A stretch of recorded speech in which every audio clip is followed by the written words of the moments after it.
गोंदिया जिले में देर रात प्रहार जनशक्ति पक्ष ने किसानों और दिव्यांगों की मांगों को लेकर आमगांव देवरी विधानसभा के विधायक संजय पुराम के घर के सामने मशाल जलाकर आंदोलन किया। प्रदर्शनकारियों ने किसानों के 7/12 कोरा करने, चुनाव पूर्व किए गए वादों को पूरा करने और अन्य लंबित मांगों को लेकर सरकार को चेतावनी दी। प्रहार जनशक्ति पक्ष के सुनील गिरटकर ने बताया, अगर जल्द ही किसानों की मांगे नहीं मानी गयी तो आगे मंत्रालय पे आंदोलन किया जाएगा। महाराष्ट्र राज्याचे मुख्यमंत्री देवेंद्र फडणवीस साहेब, तुमची ज्या वेळेस सरकार स्थापन होण्यास होती त्यावेळेस तुम्ही ना सर्व शेतकऱ्यांना आणि महाराष्ट्राच्या जनतेला तुम्ही सांगितलं होतं की आमचं सरकार येऊ द्या, आम्ही तुमचं सगळं 7/12 कोरा आणि कोरा केल्याशिवाय राहणार नाही, हे तुमचं वक्तव्य होतं।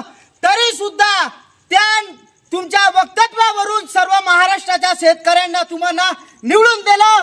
तुमची सरकार स्थापन झाली, पण तुमच्या सरकार स्थापन झाल्या त्यानंतर सुद्धा आम्हा शेतकऱ्यांना तुम्ही कर्जमाफी करू शकले नाही आणि आमचा कोरा 7/12 करू शकले नाही। आणि तुमच्याच मंत्रिमंडळाचे अजित दादा म्हणतात की 31 मार्च पर्यंत तुम्हाला हे सगळं लोन आणि कर्ज परतफेड करावं लागेल।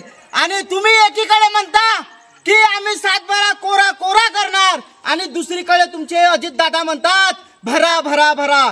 हे आमच्या शेतकऱ्यांची अन्याय झालेला आहे आणि हे अन्याय आम्ही शेतकरी सहन करणार नाही। आणि ज्या प्रकारे तुम्ही आम्हा शेतकऱ्याकडून जे लबाड बोलून आणि झुटे आश्वासन देऊन जे आमची फसवणूक केली आहे, त्या फसवणुकीचा आज आम्ही निषेध सर्व तमाम महाराष्ट्रीयन शेतकरी करत आहोत।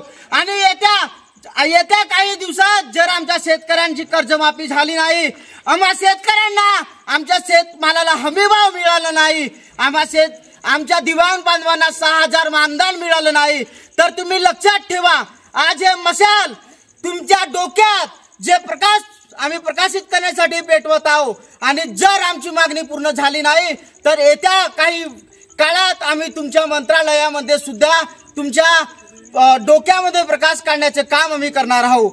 तरी पण मी तुम्हाला सांगू इच्छितो या आंदोलनाच्या माध्यमातून आणि सदर आमचे आंदोलन ह्या आमदार साहेबांच्या मार्फत मुख्यमंत्री साहेबांना देणार आहोत।